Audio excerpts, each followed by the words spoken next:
ദൈവത്തിന് സ്തുതി. പ്രഭാത കിരണത്തിലേക്ക് സ്നേഹവന്ദനം. ഭാഗം 2363. ഇന്ന് ജൂൺ മാസം 20-ാം തീയതി 171-ാമത്തെ ദിനത്തിലെത്തി.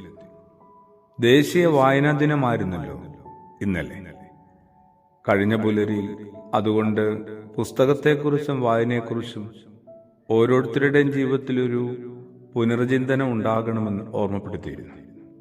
ആരെങ്കിലുമൊക്കെ എന്തെങ്കിലും ഒന്ന് തപ്പിയെടുത്ത് വായിച്ചു തുടങ്ങിയിട്ടുണ്ടാവുമെന്ന് കരുതുകയാണ്. വിശുദ്ധ വേദം വായനയ്ക്കായിട്ട് മാറ്റിവെച്ച വാക്ക് ഭക്ഷിക്കുക എന്നാണ്. മനുഷ്യപുത്ര, ഈ ചുരുളുകൾ എടുത്ത് നീ ഭക്ഷിക്കുക. അങ്ങനെയാണ് ദൈവം പ്രവാചകനോട് പറയുന്നത്. പഴയ നിയമത്തിൽ നമ്മളത് വായിച്ച് പരിചയപ്പെട്ടതാണ്. ഇനി അങ്ങനെ ചുരുളുകളെടുത്ത് ആരെങ്കിലും ഭക്ഷിച്ചു തുടങ്ങിയാൽ എന്താവും അവർക്ക് അനുഭവപ്പെടുക? ചിലത് തേൻ പോലെ മധുരിക്കുന്നു, ചിലത് വല്ലാതെ കയ്ക്കുന്നു, ചിലത് അധരത്തിൽ മധുരിക്കുകയും ഉദരത്തിൽ കയ്ക്കുകയും ചെയ്യുന്നു.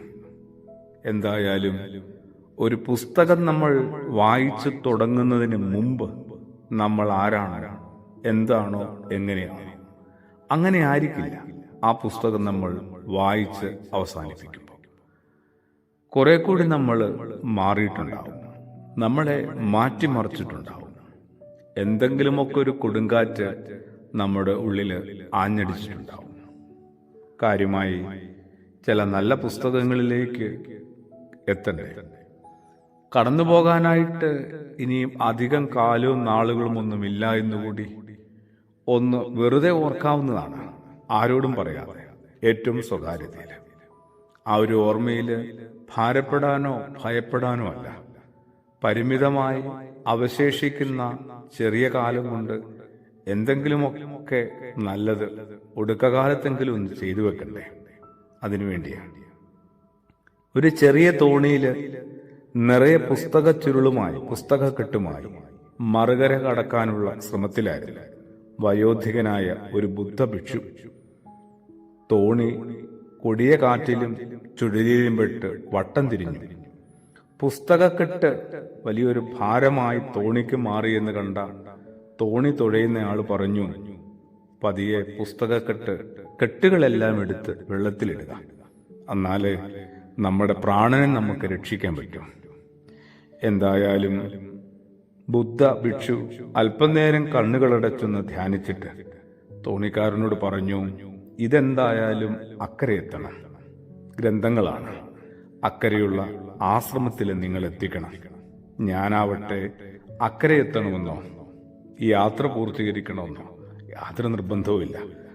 അങ്ങനെ പറഞ്ഞ് പുസ്തകക്കെട്ടുകളെ തോണിയിൽ അവശേഷിപ്പിച്ചിട്ട് തോണിയുടെ ഭാരം കുറയ്ക്കാനായിട്ട് അയാൾ എടുത്ത് പുഴയിലേക്ക് ചാടി പ്രാണനെ വിട്ടെന്ന് ഒരു കഥയുണ്ട്. ഇതിങ്ങനെ കേട്ടപ്പോഴും വായിച്ചപ്പോഴും ഉണ്ടായൊരു ഞടുക്കം വളരെ വലുതായിരുന്നു. ഓർത്തു നോക്കിക്കേ, ചിലതെല്ലാം നിലനിൽക്കേണ്ടതാണ്. ഈ അക്ഷരങ്ങളും അറിവും വരും തലമുറകൾക്കെല്ലാം കിട്ടാൻ പാകത്തിന് നിലനിൽക്കണമത്രേ. ഞാന് എത്ര ചെറിയ ഒരു പുൽക്കുടിയാണ്. നിലനിൽക്കണമെന്ന് യാതൊരു നിർബന്ധവുമില്ല. ആ ഒരു തിരിച്ചറിവില് പുസ്തകങ്ങളൊക്കെ കുറെ കൂടി നമുക്ക് പ്രിയപ്പെട്ടതായി മാറട്ടെ. യേശു പറഞ്ഞ വചനം ഒന്നും കൂടി ഓർക്കാം. അപ്പം കൊണ്ട് മാത്രമല്ല, പിന്നെ ദൈവത്തിന്റെ വായിൽ നിന്ന് വരുന്ന വചനം കൊണ്ടും ഭൂമിയിലെ നല്ല പുസ്തകങ്ങളിലെ നല്ല വാക്കുകളിൽ നിന്നുമൊക്കെയാണ് നമ്മളും ജീവിക്കേണ്ടത്. ആമേൻ.